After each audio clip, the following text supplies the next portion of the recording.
looked at it and then hurried on, Alice started to her feet, for it flashed across her mind that she had never before seen a rabbit with either a waistcoat pocket or a watch to take out of it, and burning with curiosity, she ran across the field after it, and fortunately was just in time to see it pop down a large rabbit hole under the hedge. In another moment, down went Alice after it, never once considering how in the world she was to get out again. The rabbit hole went straight on like a tunnel for some way, and then dipped suddenly down, so suddenly that Alice had not a moment to think about stopping herself before she found herself falling down a very deep well. Either the well was very deep, or she fell very slowly, for she had plenty of time as she went down to look about her and to wonder what was going to happen next. First she tried to look down and make out what she was coming to, but it was too dark to see anything. Then she looked at the sides of the well and noticed that they were filled with cupboards and bookshelves. Here and there she saw maps and pictures hung upon pegs. She took down a jar from one of the shelves as she passed. It was labelled orange marmalade, but to her great disappointment it was empty.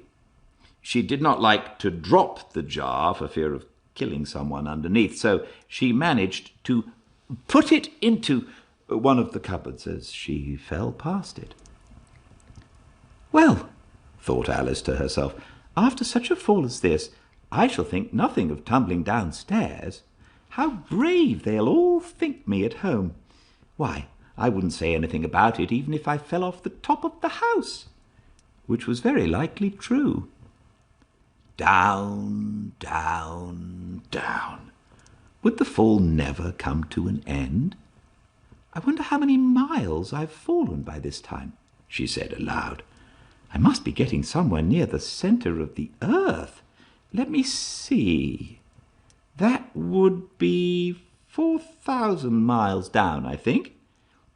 For you see, Alice had learned several things of this sort in her lessons in the schoolroom, and though this was not a very good opportunity for showing off her knowledge, as there was no one to listen to her, still it was good practice to say it over.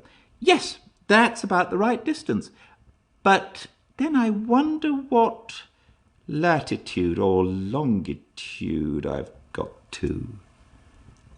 Alice had no idea what latitude was, or longitude either, but thought they were nice, grand words to say.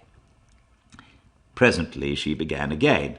I wonder if I shall fall right through the earth. How funny it'll seem to come out among the people that walk with their heads downward. The antipathies, I think. She was rather glad there was no one listening this time, as it didn't sound at all the right word.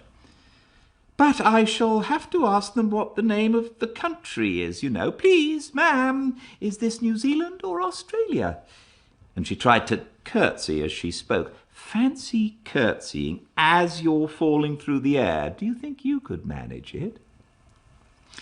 And what an ignorant little girl she'll think me for asking. No, it'll never do to ask. Perhaps I shall see it written up somewhere. Down, down, down. There was nothing else to do, so Alice soon began talking again. Dinah'll miss me very much tonight, I should think. Dinah was the cat. I hope they'll remember her saucer of milk at tea time. Dinah, my dear, I wish you were down here with me. There are no mice in the air, I'm afraid, but you might catch a bat, and that's very like a mouse, you know. But do cats eat bats, I wonder? And here Alice began to get rather sleepy and went on saying to herself in a dreamy sort of way, Do cats eat bats? Do cats eat